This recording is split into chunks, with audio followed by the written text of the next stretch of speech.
Sejak kapan kalian tahu bahwa pinjol legal yang akan bangkrut atau pinjaman online yang akan bangkrut itu memiliki ciri-cirinya? Nah, seperti di awal tadi ya, apakah benar setiap pinjol legal yang akan bangkrut atau gulung tikar itu memiliki ciri-cirinya? Jawabannya benar sekali ya, setiap pinjol legal yang akan bangkrut itu memiliki ciri-cirinya. Jadi buat kalian semua nih nasabah pinjol legal atau buat kalian nasabah pinjaman online ya, kalian wajib sekali simak video ini. Kalian harus tahu apakah pinjol kalian memiliki ciri seperti ini atau mengalami ciri-ciri seperti ini. Jika pinjol kalian mengalami ciri-ciri seperti ini ya, berarti fix pinjol kalian akan bangkrut atau gulung tikar. Nah, apa sih untungnya jika pinjol tersebut bangkrut atau gulung tikar? Untungnya sudah jelas ya, hutang kalian bakal auto lunas karena pinjol tersebut sudah tidak beroperasi lagi atau pinjol tersebut sudah tutup ya. Jadi secara otomatis hutang kalian auto lunas. Tapi sebelumnya saya di sini mau mengingatkan dulu ya kepada kalian semua untuk mohon jangan skip-skip video ini.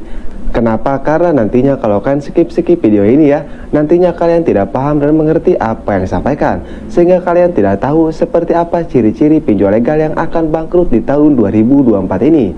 Oke baik, tidak berlama-lama, mari kita langsung saja ke pembahasannya.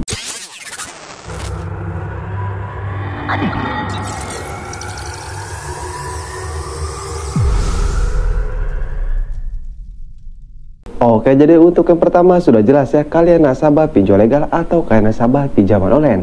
Nah, di sini seperti apa sih ciri-ciri pinjol legal yang akan bangkrut di tahun 2024 ini? Nah, di sini saya akan langsung saja ke intinya ya. Nah, jadi untuk ciri yang pertama yaitu bunga tidak wajar. Maksudnya bunga tidak wajar bagaimana? Nah, kan sudah jelas ya di dalam aturan OJK ya, bagi setiap pinjol atau bagi setiap pinjaman online itu mereka ada aturannya setiap bunganya, yaitu setiap bunganya maksimalnya 50% dari jumlah pinjaman kita. Kalau bunga yang harian yaitu 5%. Nah, kita bahas dulu bunga maksimal yaitu 50%. Nah, maksudnya begini ya, bunga maksimal 50% ini contohnya kalian melakukan pinjaman di pinjol aku laku. Nah, kalian melakukan pinjaman di pinjol aku laku ini misalnya 1 juta. Nah, nantinya kalau kalian tidak bisa membayar pinjaman kalian ya di pinjol aku laku ini, nantinya maksimalnya bunga kalian itu yaitu 500.000. Jadi total utang kalian yaitu 1,5 juta. Nah, itu yang dimaksud dengan bunga pinjaman 50%. Nah, tapi misalnya seperti ini ya, kalian melakukan pinjaman 1 juta tapi maksimal bunganya tidak ngotak ya, yaitu sampai 4 juta. Nah, kalau seperti itu ya, berarti pinjol tersebut sedang berada di ambang kebangkrutan. Karena itu salah satu ciri-ciri pinjol legal akan bangkrut atau pinjaman online akan bangkrut, yaitu dengan bunganya tidak wajar. Nah, apakah pinjol kalian bunganya tidak ngotak atau bunganya tidak wajar? Nah, jika bunganya seperti itu ciri-ciri pertama pinjol kalian akan bangkrut atau gulung tikar. Nah, itu untuk ciri yang pertama. Dan untuk ciri yang kedua yaitu tingkat gabainya tinggi. Maksudnya tingkat gabainya tinggi seperti apa? Kan sudah banyak ya data-data yang memperlihatkan pinjol-pinjol yang tingkat gabainya tinggi. Contohnya seperti ini. Nah, itulah data-data pinjol yang tingkat gabainya tinggi di tahun 2024. Jadi maksudnya tingkat gabai tinggi seperti ini ya. Contoh 100% orang meminjam. Nah, yang 20% itu melakukan pembayaran.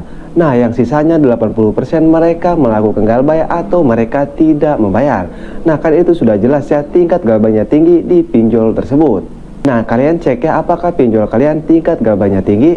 Nah, jika tingkat galbaynya tinggi berarti pinjol tersebut sedang berada di dalam ambang kebangkrutan atau pinjol tersebut mempunyai ciri-ciri akan bangkrut atau gulung tikar. Apalagi misalnya ciri yang pertama ada di pinjol kalian ya, dan ciri yang kedua ada di pinjol kalian. Fix berarti pinjol tersebut akan bangkrut atau gulung tikar. Karena itu ciri-ciri pinjol legal yang akan bangkrut di tahun 2024 ini. Tapi sebelumnya saya disclaimer dulu ya, yang namanya utang piutang itu wajib dibayar. Tapi kembali lagi ke diri kalian masing-masing ya. Kalau keadaan kalian tidak punya uang atau ekonomi kalian sedang turun drastis ya, kalian gabaikan saja, kalian nggak usah bayar. Ingat, utamakan kebutuhan keluarga kalian, jangan utamakan kebutuhan pinjol. Di sini saya hanya menyampaikan saja ya, saya tidak mengajak kalian untuk misalnya jangan membayar pinjaman kalian dan lain-lain. Di sini saya hanya menyampaikan saja. Oke, jadi mungkin saja video dari saya mudah-mudahan bisa bermanfaat ya. Buatkan semua nasabah pinjol legal atau buatkan semua nasabah pinjaman online. Oke, saya Gondes Supi pamit undur diri. Assalamualaikum warahmatullahi wabarakatuh.